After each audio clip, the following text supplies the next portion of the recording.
नमस्कार दोस्तों, एक बार फिर से स्वागत करता हूं मैं आपका आपके YouTube चैनल आई स्पीक में, जहां आपसे बातें होती हैं, आपकी बातें होती हैं और हमेशा आपके लिए बातें होती हैं। दोस्तों, अक्सर हम ऐसी परिस्थितियों का सामना करते हैं जब हमसे जुड़े हुए लोग, हमारे साथ काम करने वाले यार दोस्त हमसे विश्वासघात करते हैं और बार बार हमारे आगे बढ़ने के रास्ते में अवरोध उत्पन्न करते हैं। ऐसी परिस्थितियाँ हर उम्र के लोगों के साथ में होती हैं और सच कहें तो ऐसे लोगों पर गुस्सा बहुत आता है, क्योंकि जो इंसान दूसरों के साथ बुरा करता है शायद उसे भगवान का भी डर नहीं होता। हम तो फिर भी इंसान हैं। तो ऐसी परिस्थितियों में हम क्या करते हैं? आवेश में आके उनके साथ मारपीट तो कर नहीं सकते। हम में से अधिकतर लोग उन्हें मन ही मन भला बुरा कहते हैं और उन्हें बद्दुआ देते हैं। पर क्या वाकई किसी को बद्दुआ देना सही है, जिसने आपके साथ बुरा किया हो या जो हर किसी के साथ बुरा करता हो? इस बात का जवाब मैं आपको दो तरह से दूंगा। एक टेक्निकल भाषा में जो दिमाग और विचारों से जुड़ी है, दूसरा नैतिकता के आधार पर। पहले हम बात करते हैं टेक्निकल भाषा के बारे में। जब कोई हमारे साथ बुरा करता है तो हमें उस पर बहुत ही ज़्यादा गुस्सा आता है और हम उसे बद्दुआ देते हैं, भला बुरा कहते हैं। उस वक्त हमारी मनोस्थिति क्या होती है? अब मनोस्थिति मतलब मनोदशा या आपका माइंडसेट, और आसान भाषा में कह लो तो आपका मूड।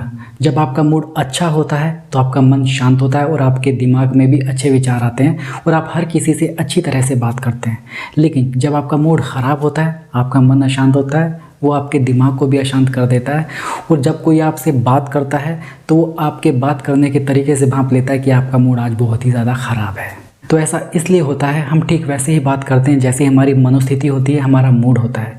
जैसा हमारा मूड होता है वैसे ही हमारे दिमाग में विचार आते हैं, जो हमारे बात करने के तरीके को भी अफेक्ट करते हैं। अब विचार क्या हैं? जाहिर सी बात है, जो हम सोचते हैं वही हमारे विचार हैं।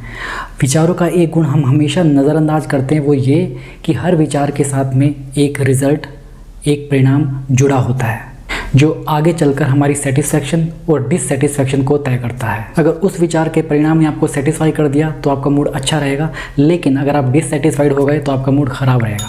आपको शायद ये सब कुछ थोड़ा कंफ्यूजिंग लग रहा होगा। इसे एक उदाहरण के साथ में समझते हैं। उदाहरण के लिए मेरे मन में विचार आया कि मुझे प्यास लगी है। मैंने पानी पिया और मैं संतुष्ट हो गया। यहाँ पर प्यास लगना एक विचार है और जब मैंने पानी पिया, पानी पीना उस विचार का परिणाम है जिससे मैं सेटिस्फाई हो गया। और उस विचार के परिणाम से आपका मूड भी ठीक ही रहा, क्योंकि आपकी प्यास बुझ चुकी थी। ठीक वैसे ही आपका प्रमोशन होने वाला है, लेकिन आपके किसी कलीग की गलत इंटेंशन की वजह से आपका प्रमोशन नहीं हो पाया।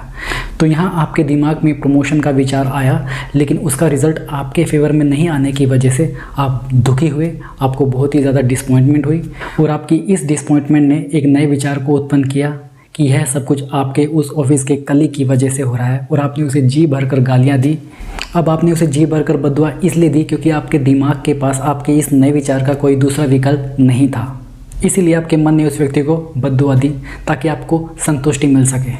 अब ये विचार बार बार आपके दिमाग में आएगा और हर बार इस विचार के परिणाम से संतुष्ट होने के लिए आप उसे बार बार बद्दुआ दोगे। और इस तरह ये विचार आपको हर रोज़ आपकी विफलता को याद दिलाएगा और हर रोज़ आप उस इंसान को कोसोगे ताकि आपको संतुष्टि मिल सके। मगर क्या वाकई आपको संतुष्टि मिली? अगर मिल गई होती तो ये विचार कब का ख़त्म हो चुका होता। ना ही यह विचार आपके दिमाग से निकला है और ना ही आपके दिमाग ने इस विचार को छोड़ा है। कुल मिलाकर यह विचार आप पर तब तक हावी रहेगा जब तक इस विचार को आप अपने मन से, दिमाग से निकाल नहीं देते। तो किसी को बद्दुआ देने में संतुष्टि कहाँ? वैसे भी बद्दुआ देने के बारे में सोचना अपने आप में एक नकारात्मक विचार है, जो आपके चारों तरफ से नेगेटिव एनर्जी को आपकी तरफ ही अट्रैक्ट करेगा और आपको और ज़्यादा नेगेटिव इंसान बना देगा।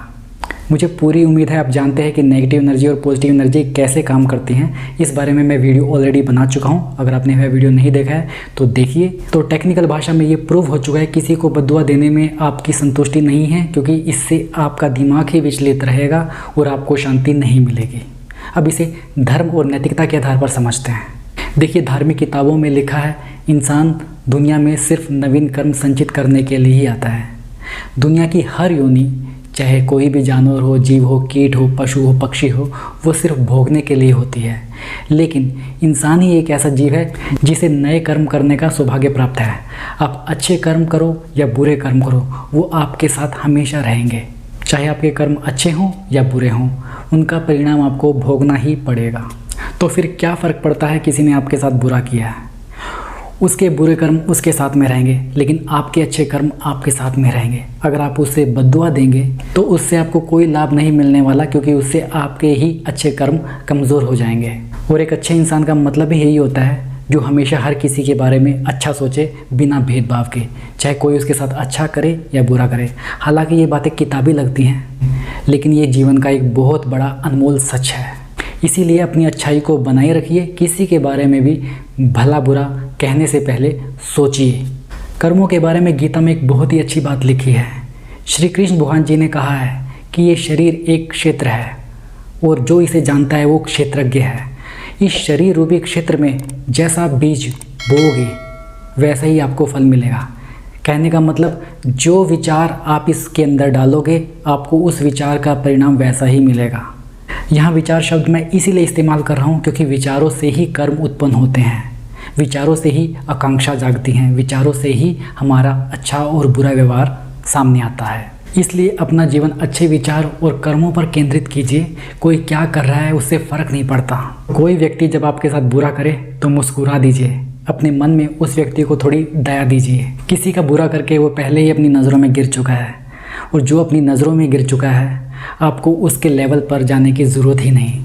इसीलिए हर किसी के बारे में क्षमा भाव रखिए, दया भाव रखिए। याद रखिए गलतियां हर इंसान से होती हैं और किसी भी बुरे इंसान का हृदय परिवर्तन सिर्फ 2 चीज़ों से किया जा सकता है, एक क्षमा भाव, दूसरा दया भाव। और ये अच्छे व्यक्तित्व की निशानी होती है। अंत में मैं सिर्फ इतना कहना चाहूँगा, जितना हो सके अच्छे कर्म कीजिए, अपने साथ साथ दूसरों का भी भला कीजिए और अपने व्यक्तित्व को इतना मजबूत बनाएं कि लोग आपसे प्रेरणा लें और पीठ पीछे भी आपके बारे में हमेशा अच्छी बातें ही करें। आशा करता हूँ आपको ये वीडियो पसंद आया होगा। इसे लाइक करें और शेयर करें उन लोगों से जिन्हें भी आप ये संदेश देना चाहते हो। अगर आपने इस चैनल को सब्सक्राइब नहीं किया है तो सब्सक्राइब कीजिए, बेल आइकन को दबाइए ताकि मेरे आने वाली वीडियोज़ की जानकारी आपको सबसे पहले मिले। आपसे फिर मुलाकात होगी, तब तक स्वस्थ रहें, मस्त रहें और व्यस्त रहें। नमस्कार।